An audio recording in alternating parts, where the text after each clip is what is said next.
Hi everybody, we are Mike and Brenda Baker, and today we're going to be talking about how to communicate to teenagers in a blended family.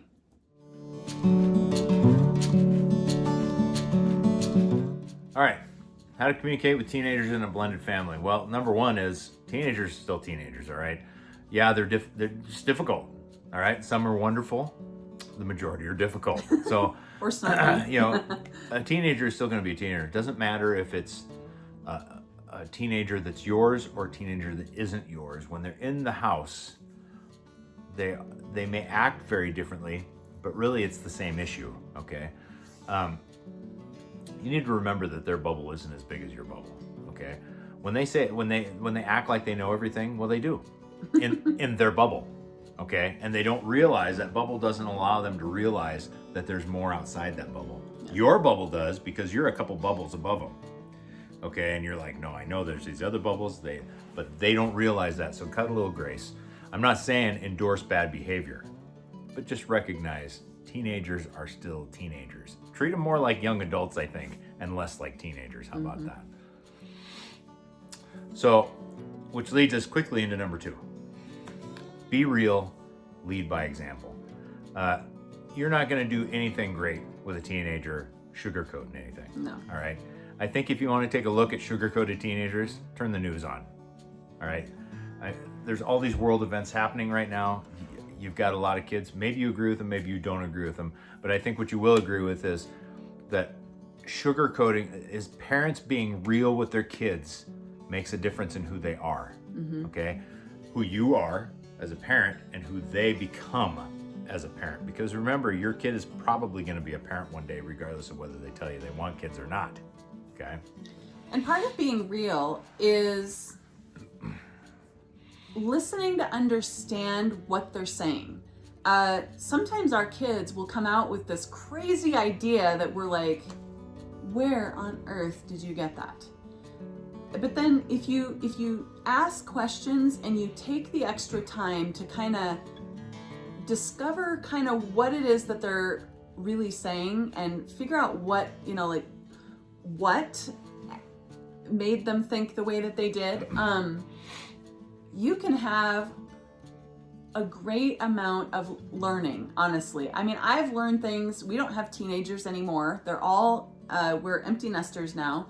But when our kids were teens and they were growing up,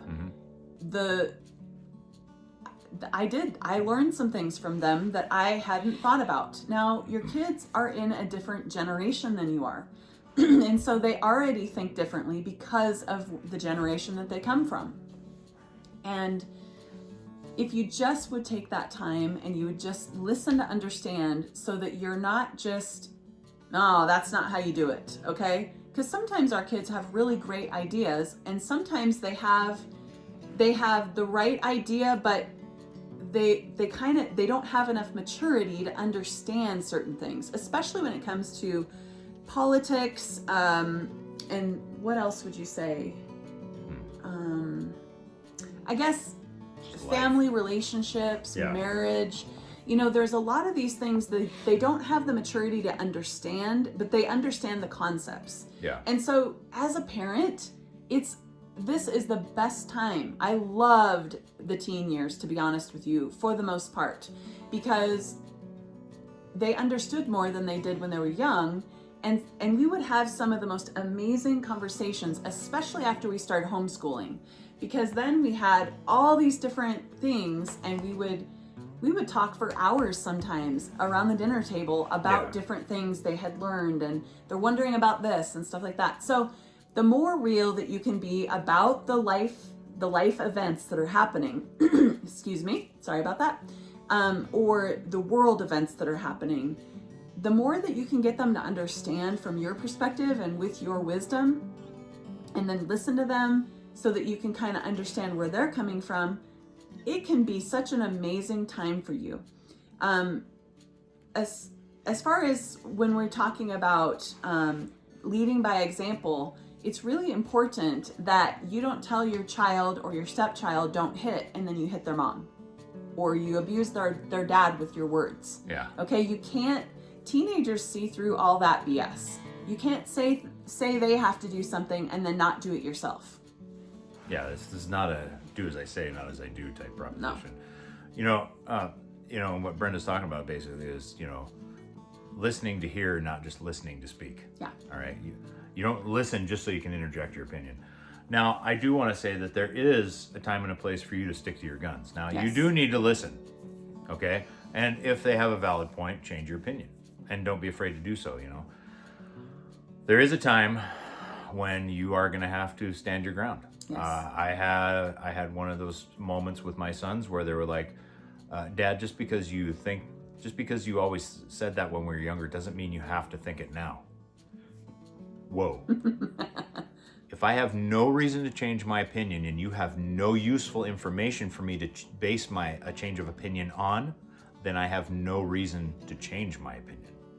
Okay, so what I'm saying there is teenagers need to see consistency, all right? If you're going to say something that you intend to follow through with when your kids are older, quit waffling.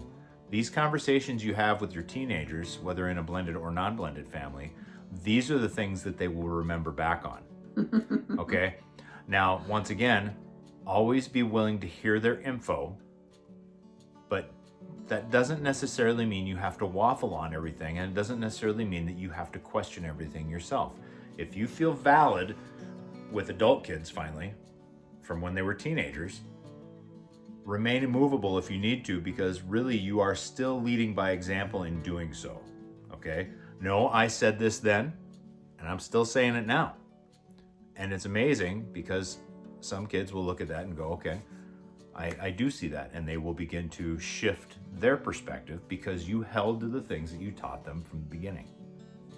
Now, what I appreciate about Mike, and you don't know him, so you can't really tell this from video. Mike is a very humble person. He has never told our kids something when they were young, and then when they were teenagers, and now that they're adults, not stuck to that if he didn't have a reason or had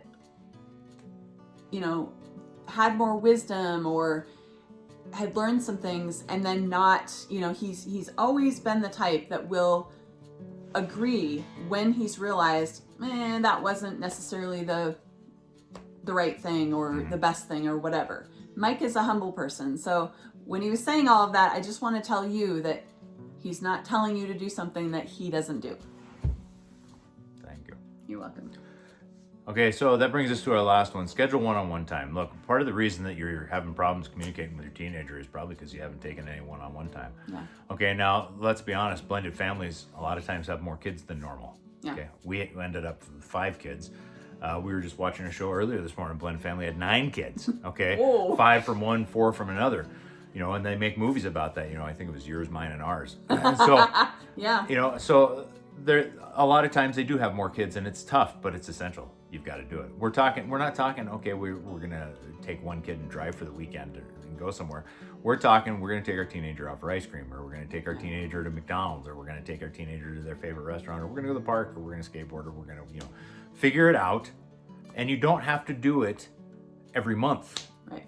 But I'd say one-on-one time every quarter. Yeah. With each kid at the very least. Yeah, I think that's good. Yeah.